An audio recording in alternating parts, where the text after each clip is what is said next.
Hello and welcome to episode 15 of Courtside. I'm your host, Andrew Cohen. Courtside is the podcast dedicated to all things sports. In today's episode, I will give my NFL playoff picture predictions and play GM of the Miami Heat. So sit back, relax, and take a seat. Courtside.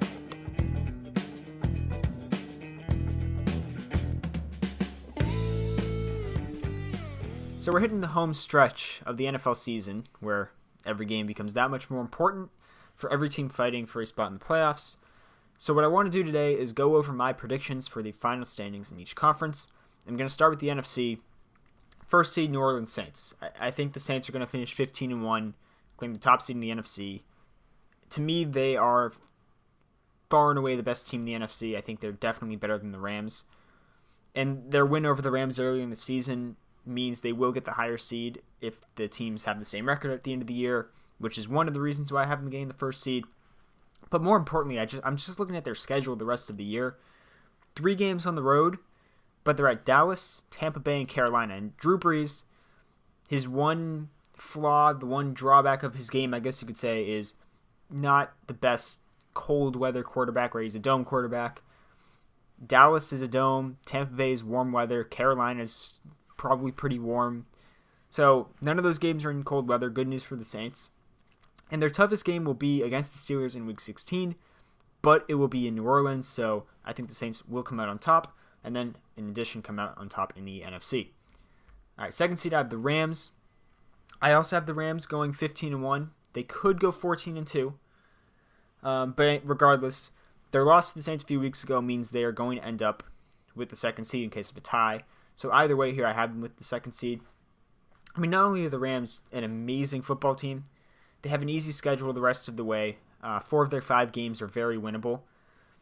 Right, they play the Lions, Eagles, Cardinals, and 49ers. Those should be easy games for them.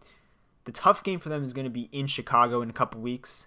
And if they're to lose to Chicago, they're going to finish 14-2 again. Good enough for a top 2 seed.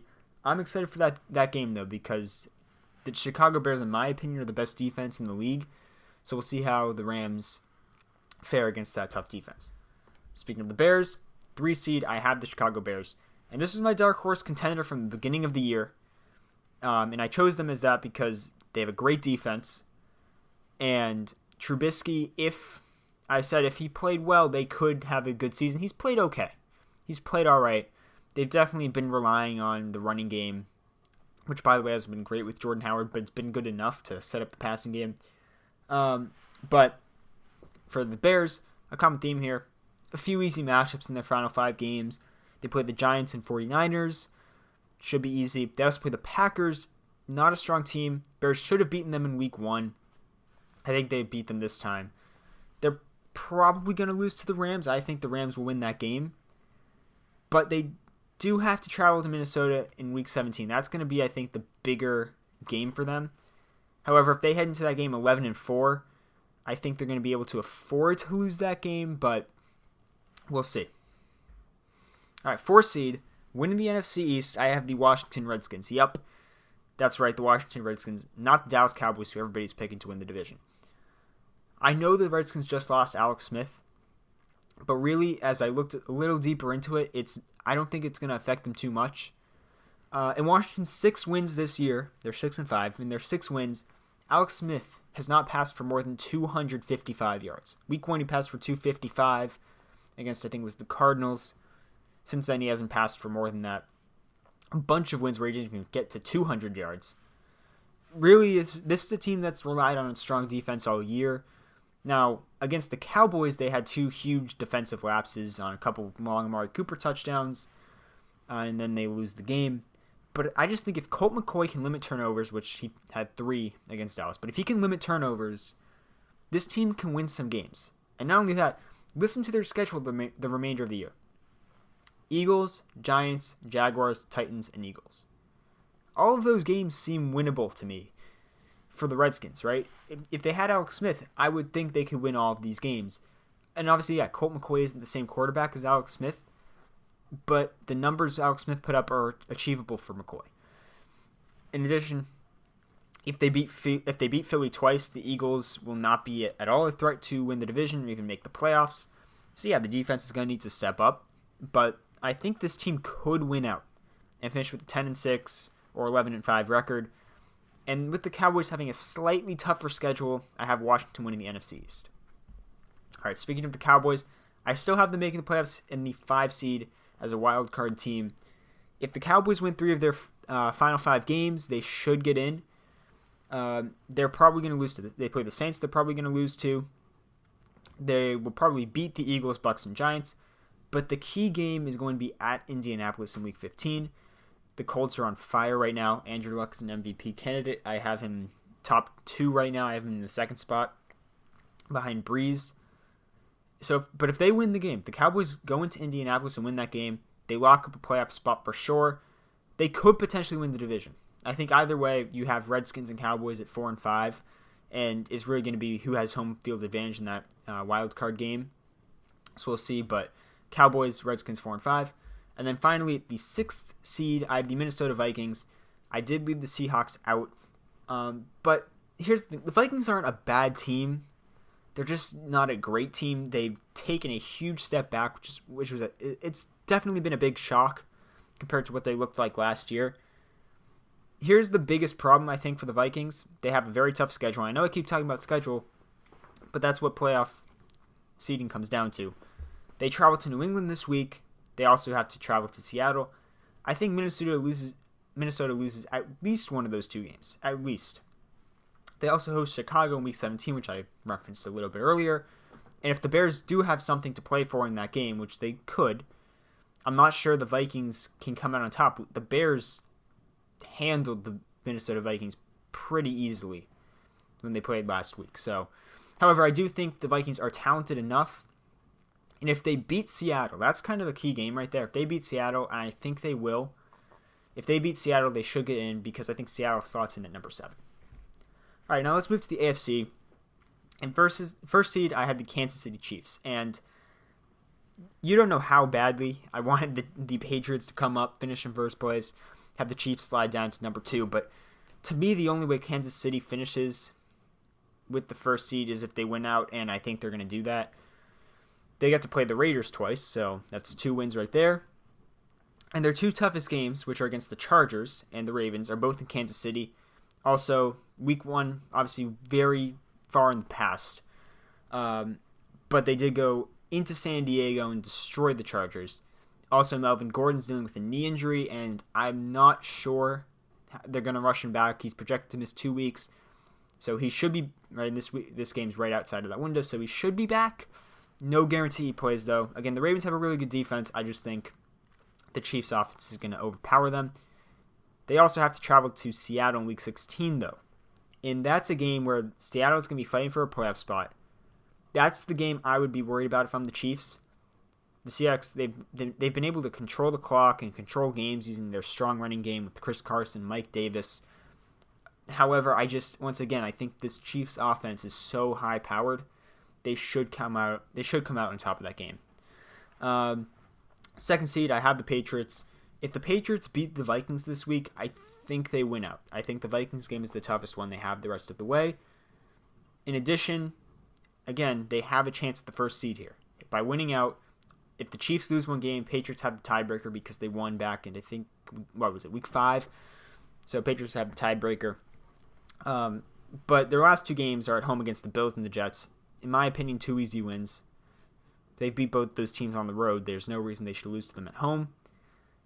The 2 tough games, aside from Minnesota, at Miami, at Pittsburgh, in back-to-back weeks. And Miami's been known to defeat the Patriots in Miami as of late with Ryan Tannehill. I'm just watching the Dolphins, though, and I don't know if the teams that are beating the Patriots right now are teams that are just shutting them down defensively, and I don't think the Dolphins can do that. And we know the history between the Patriots and Steelers. Pittsburgh, you can say I don't think they're looking that great right now. They almost lost to the Jags. They should have lost to the Jags. The Broncos game, I know there were some key fumbles by James Conner and their tight end. It's not Ben Roethlisberger's fault. It's not the coaching staff's fault. But they let Denver hang into that game. They let them stay in the game. That's on them. They're not looking that great right now. I think the Patriots win that game. I have the Patriots finishing at 13-3 or 12-4 at worst. All right, now the 3 seed, Houston Texans / Indianapolis Colts. Basically, whoever wins the division, I have in 3 seed. And let's start off with Houston. I'll talk about them first. Aside from the Colts in a couple weeks, Houston plays the Titans tonight at the time of this recording. The Browns, the Jets, the Eagles, and Jaguars all should be winnable games for this team. I do think they lose one of those games, though. I do think that those are 5 teams. They're not great. They're middle of the pack at best. But that's a lot to ask for Houston to win all those games, especially with some of them being on the road. And I do have them losing their game against the Colts. The Colts, again, they're just on fire right now, bringing them to a record of 11-5. Or bring Houston to a record of 11-5. But I also think the Colts will finish with a record of 11-5. Again, they're on fire right now. I've said it like 5 times. They've won 4 games in a row, or 5 games in a row. Andrew Luck, to me, is playing like a top 3 quarterback this year. Their defense isn't great, I'll give you that. But they do have the NFL's leading tackler, at least heading into yesterday, in Darius Leonard, rookie linebacker. Again, they play the Jaguars, Texans, Cowboys, Giants, and Titans. Now, it's kind of similar to what the Texans have to go through. Again, I have them beating the Texans. They can beat the Jaguars. They just did it a couple weeks ago. They can, in my opinion, they can beat the Giants. To me, they can beat the Titans. Cowboys is going to be maybe a game you question, but I think they come out on top, finish with 11-5 record. So it's going to come down to the tiebreaker. Whoever wins the tiebreaker wins the division. I didn't really look into all of that, but whoever wins the division finishes with the 3 seed to me. Moving on. 4 seed, I have the Pittsburgh Steelers, and I was actually very tempted to choose the Ravens to win the division. May have been a hot take, but I was actually pretty tempted because, as I mentioned earlier, I don't like how the Steelers are looking right now. Again, they barely beat the Jaguars. They lost to the Broncos, and yes, I know it's not on Ben Roethlisberger or Mike Tomlin or whoever. They still lost to the Broncos in a game they should have handled pretty easily. It should not have been close. They shouldn't have taken a fake field goal at the end of the first half. It shouldn't have taken any of that. And it was a terrible throw by Roethlisberger at the end. I know they should have scored, whatever. They lost. They have the Chargers, Patriots, and Saints coming up. I talked about the Saints and Patriots. I also think they lose to the Chargers, making them 0-3 in those games. They do have a gimme game against the Raiders. So the key game for me is Week 17 against the Bengals. If they lose that game, I think they lose the division, believe it or not. I have the Ravens finishing 9-7. I think they beat the Falcons. Again, their defense is really good. It's really strong. I think it's actually statistically number 1 in the league. So I have them beating the Falcons, the Bucks, and the Browns. But I have them losing to the Chiefs and Chargers. I think that's pretty fair, right? They finished with a 9-7 record. Steelers, if they lose that game to the Bengals, and they also lose to the Chargers, Patriots, and Saints, which I believe they will, and they beat the Raiders, they finish 8-7-1. So there you go. If they beat the Bengals, they finish 9-6-1, better than the Ravens winning the division. 5 seed, Los Angeles Chargers, and this, to me, it feels weird because they're arguably the second best team after the Chiefs, and they could actually finish with the same record as the Patriots. I mean, they're really, really good. Phillip Rivers, MVP candidate this year. Offense is looking really, really strong. They did just lose Melvin Gordon, so we'll see how that affects them. They have a strong defense with Joey Bosa coming back at the right time. I think their only loss the rest of the way is against Kansas City in Week 15. Again, I think they beat the Steelers, and the rest of their opponents finished 12-4, clinching the 5 seed. And then 6 seed, Texans or Colts. I think whoever loses my projected tiebreaker ends up finishing with the 6 seed due to their 11-5 record.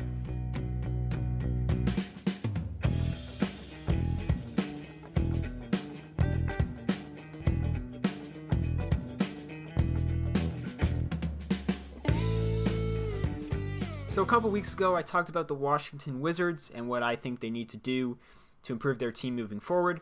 And then lo and behold, a couple days later, it's rumored they're going to look to trade John Wall, Bradley Beal, and or Otto Porter. So today I'm going to do a similar thing with the Miami Heat, although I don't expect the same. A couple of days later, they're looking to trade everybody. I think they should trade. But regardless, it's time to play a little GM once again. Let's do it.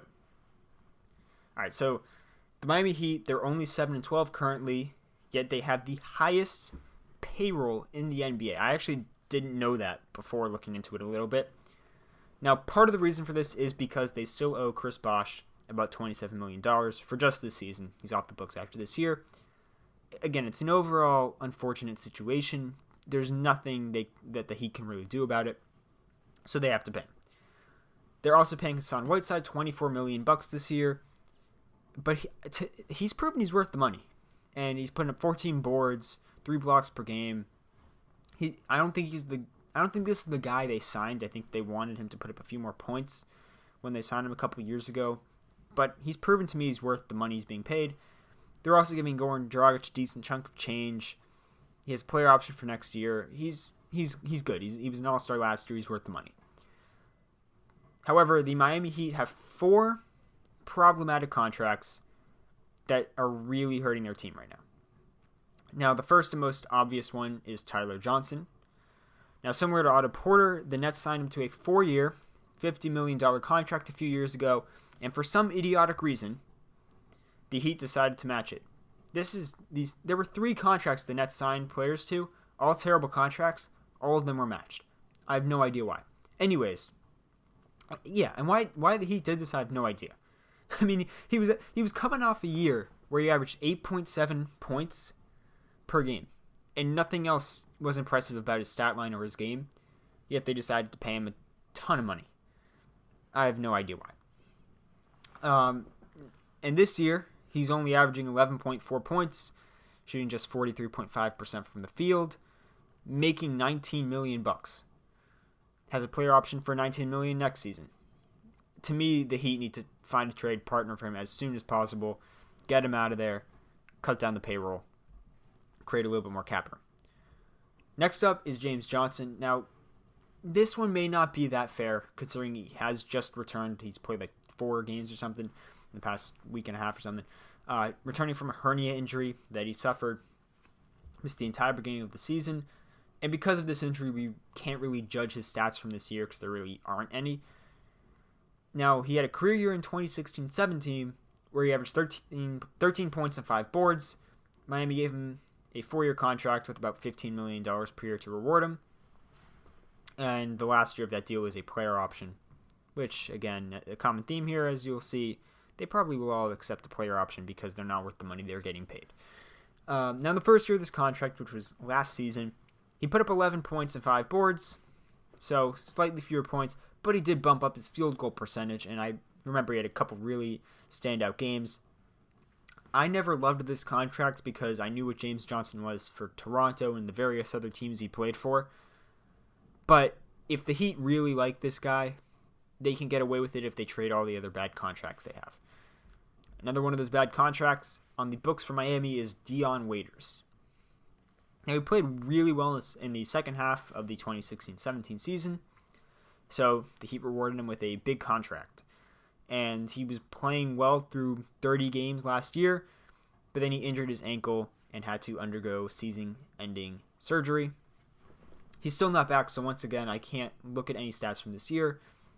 However, the only part about his game that stands out is his scoring, and specifically three-point shooting ability, which is a very common thing you'll find in the NBA now. But last year, he only shot 31% from 3 after shooting 40% the year prior to his big contract with Miami. I just don't think it's hard to find a guy to come off the bench and score double-digit points for cheap money. I just don't think that's hard to find. Yet they're paying Dion Waiters a ton of money, or not a ton, but a decent amount of money to do that. He's not worth it. I think they should look to move him pretty soon after he comes back, especially if he's not looking that great. And I get it's, you don't want to sell low on a player, but I think moving him sooner rather than later will benefit the team the most. And then finally, for me, a terrible contract for them is Kelly Olynyk. He's being paid $12.5 million to put up 8 points and 3 rebounds a night.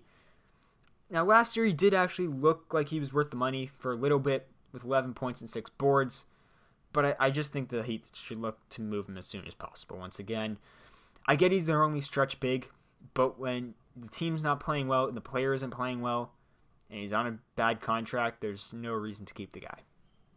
So, I mean, overall, the big problem for Miami is they have 6 players in what I consider like the quote middle range. To me, this middle range is guys making around 8 and 15 million per year, as well as guys that are average to below average players making between 15 and 20 million. And I get that's very vague. I have a good understanding of what my thoughts are, obviously, but it is pretty vague. But to me, the Heat have about 6 of these guys, and that's not good. Now, consider the Warriors, for example. Now, of course, they are what every team aims to be, but they only have 2 players in this middle range, Andre Iguodala and Sean Livingston. And both guys are huge parts of that team and have come up big in their championship runs and produced for years, so they're worth the money. Out of Miami's 6 guys in the middle range, only one guy, Josh Richardson, who's making like 9-10 million, averaging 20 points per game. He's a steal. He's the only one that's proven to be an important part of that team. But of course, that's the Warriors. So let's consider another team that's not as good as them, but are in the middle of a good season. And actually, this team's in the same conference as the Heat, the Detroit Pistons. Now, they're loaded at the top with Blake Griffin and Andre Drummond, as well as Reggie Jackson making about $17 million. And you could make the argument Jackson's in the middle range. That's fine with me. I don't personally put him in that middle range. But Detroit only has one guy, John Lure, making between 8 and 15 million. And sure, they have a couple guards making 6 and 7 million. Again, that's cheap for me. Lure's the only guy I consider to be in the middle range. And yeah, he's been terrible for the Pistons. But it's because he had a season-ending injury early last year. Hasn't come back really, at all. He was worth the money at one point in time, though, in Detroit. He put up double-digit points, 5 boards, so he was really good. And even if you don't think he's worth the money, he's the only guy in that middle range. They have the stars at the top and the role players at the bottom. That's how every team ideally would be structured to get true value, to get the best value out of every guy. And once again, Miami's paying 6 guys in the middle range to get just the one same valuable contributor. Pistons also have one valuable contributor, you could argue. Just have one guy in the middle range. So long story short, I just think the Heat need to move a couple of these contracts. Again, I'm telling you, a team with fewer contracts in this middle range is more likely to be successful. The NBA with a salary cap, it's all about getting maximum value in production for the dollars you spend, and the Heat have not done that in their current payroll. Thank you guys so much for tuning into this episode of Courtside. Join me next time where I'll discuss more of the biggest storylines in sports and do another edition of Sports Theory. And as usual, remember to subscribe to the podcast wherever you may be listening and follow the podcast on Twitter. Link will be in the description. Signing off, this is Andrew Cohen. I will see you next time.